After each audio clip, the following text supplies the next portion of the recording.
देखिए, दुर्वासा ऋषि को किसी ने पुष्प दिया। श्री सुखदेव जी कहते हैं, एवं श्रुता सुरगणेर भगवान हरीश्वर तेषां विरभूद राजहंस सहस्रोदयुति।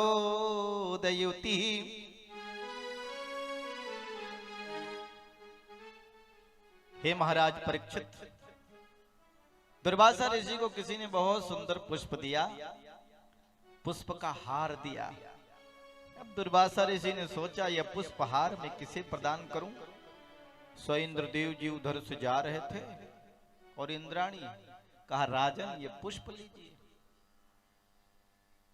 अब दुर्वासा ऋषि ने पुष्प दिया, इंद्रदेव ने ले तो लिया, लेकिन थोड़ा आगे बढ़े तो उसको फेंक दिया। सो हाथी उधर से आ रहा था ऐरावत नाम का, उसके पैर के नीचे फूल को उसने कुचल दिया। कहा, ये तुच्छ सा फूल मेरे स्वर्ग में कैसे कैसे पुष्प, पारिजात से लेकर के कितने शानदार पुष्प, साधारण फूल मुझे अर्पित कर रहे, मुझे दे रहे। दुर्वासा ऋषि ने मुड़ के देखा तो फूल को हाथी अपने पैरों से कुचल रहा था। दुर्वासा ऋषि ने श्राप दे दिया, इंद्र जा तेरा सारा तेज समुद्र में समा जाए और तुझसे राज सिंहासन से च्युत हो जा। दैत्यों का और देवताओं का युद्ध हुआ। उस समय दैत्यों के राजा थे महाराज बलि। सारे देवता हार गए, स्वर्ग पर अधिपत्य हो गया दैत्यों का।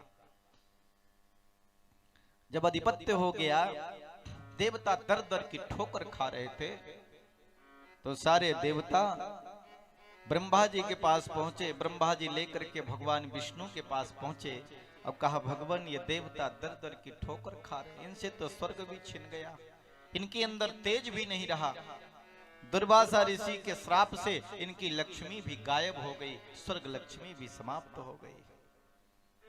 भगवान विष्णु ने कहा, देवताओं तुम्हें मंथन करना पड़ेगा, समुद्र मंथन, और समुद्र मंथन करोगे तो अमृत निकलेगा, और जब अमृत का पान करोगे तो फिर तुम्हारे अंदर पुनः वो शक्ति जागृत हो जाएगी। बोले, भगवान ये समुद्र मंथन होगा कैसे? बोले, जाओ असुरों के पास, हमने निवेदन किया था, ये देवता भी कश्यप ऋषि के पुत्र हैं और असुर भी कश्यप ऋषि के ही पुत्र हैं। माताओं का फर्क है, दिति के गर्भ से असुर हुए, अदिति के पुत्र देवता हुए। बोले, हैं तो भाई ही ना, जाओ मित्रता करो और कहो कि समुद्र मंथन में हमारी मदद करें। बासुकी नाग की रस्सी बनाई गई, मंदराचल पर्वत की मथानी बनाई गई, और देवता आज जो है दैत्यों के पास पहुंचे। दैत्यों के पास देवता आए।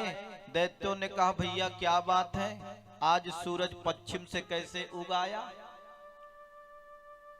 सारे देवता अपनी बात बनाने में परम कुशल हैं। देवताओं ने कहा, भैया हम दोनों एक ही बाप की संतान है ना? हाँ। बोले, आखिर में है तो भाई भाई ना? हाँ। बोले, देखो हमारे आपस में चाहे जितने विचार भिन्न हो जाएं और आपस में चाहे जितने लठ बजें, लेकिन मरे कोई नहीं। बोले, ये कैसे होगा? बोले, हम लोग समुद्र मंथन करेंगे, और जब समुद्र मंथन करेंगे तो अमृत निकलेगा, और जब अमृत निकलेगा और अमृत का पान करेंगे तो फिर हम सब लोग तो अमर हो जाएंगे, फिर आपस में जितनी लठ बजे मरने वाला तो कोई है ही नहीं। असुरों ने कहा, भैया ये तो अच्छी बात बताई, ये बात समझ में आ गई, ठीक है समुद्र मंथन में मदद करेंगे।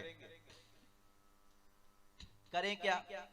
अब मंदराचल पर्वत लेकर के चलें। गणेश जी का सर्वप्रथम पूजन नहीं किया तो बीच में ही गिर गए, आधे के हाथ पैर टूट गए। भगवान जी कच्छप बन करके आए, पीठ पर मंदराचल पर्वत को धारण किया और पहुंचा दिया समुद्र तट पर। बोले, कच्छप भगवान की जय हो। अब भगवान चाहते थे कि देवता सांप की, वासुकी नाग के पूंछ की ओर लगे और ये असुर उसके मुख की ओर लगे। क्योंकि जब घर्षण होगा तो उसके मुंह से विष निकलेगा, आग निकलेगी। तो भगवान ने व्यंग किया, कहा देवताओं तुम ऊंचे कुल के हो, इसलिए इस नाग के मुंह की ओर लगना। और सुनो दैत्यो, तुम इसके पीछे पूंछ की ओर लगना। दैत्यों ने कहा ये विष्णु, चाहे मंथन होबे और चाहे न होबे, हम भी बड़े बाप के ही बेटा हैं, लगेंगे तो इसके मुंह की ओर लगेंगे, इसके इस अशुभ शरीर की ओर नहीं लगेंगे, अमंगल शरीर की ओर बिल्कुल नहीं। भगवान ने कहा देवताओं तुम ही छोटे बाप के बेटे बन जाओ, तुम पूंछ की ओर लग जाओ और तुम लग जाओ मुख की ओर। और भगवान तो यही चाहते ही थे। एक बात कहें, शंख और मूर्ख दूसरे के फूकने से बचते हैं, अपनी बुद्धि होती नहीं है, जो ही कह दो वही। अब मंथन आरंभ हो गया। मंथन आरंभ हुआ और सबसे पहले क्या निकला? हलाहल विष निकला। कितना विष निकला? 2-4 तोला नहीं निकला, 1-2 ग्राम नहीं निकला। कितना निकला? त्रैलोक्य दहनात, जिससे तीनों लोकों का दहन हो जाए। सारे देवताओं में हाहाकार मच गई। भगवान विष्णु के पास में आए। भगवान विष्णु ने कहा जाइए भोलेनाथ के पास, क्योंकि जो विष का पान करता है वही महादेव होता है।